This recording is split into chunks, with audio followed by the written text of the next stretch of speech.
Rudder has a site license for this year for Nearpod, and so you might want to use these lessons for Schoology. There's a lot in here, especially in this Nearpod library.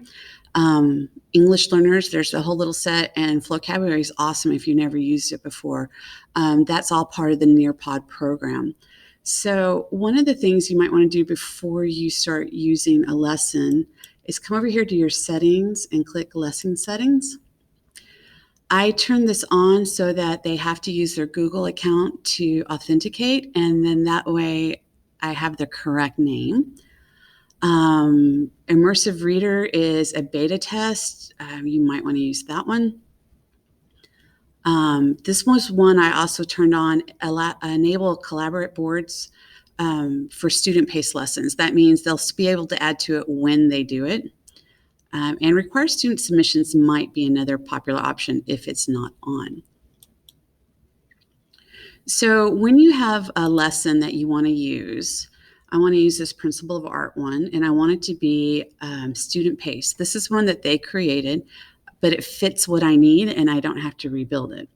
So I'm going to hit Student Pace, and I'm going to launch new student-paced lesson.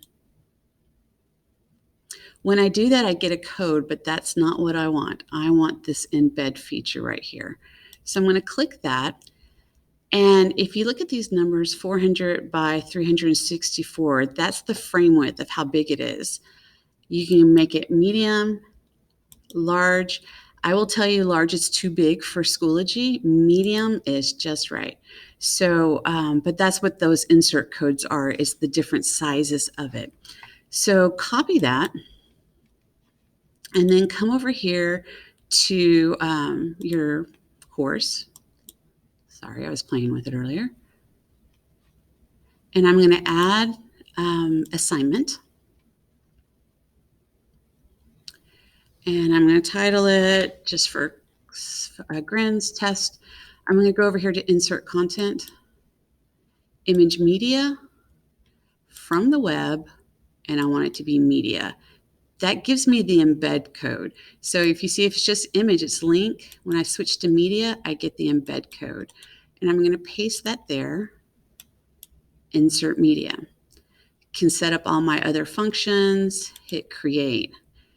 Now, Nearpod, Schoology always puts it at the bottom. So when you hit here, and click that, you will see that you have a lesson. And the first thing it is grab my name from Google. And so this now becomes interactive, but they're staying in Schoology. So I can tell it to do that, and I continue, and then I can go through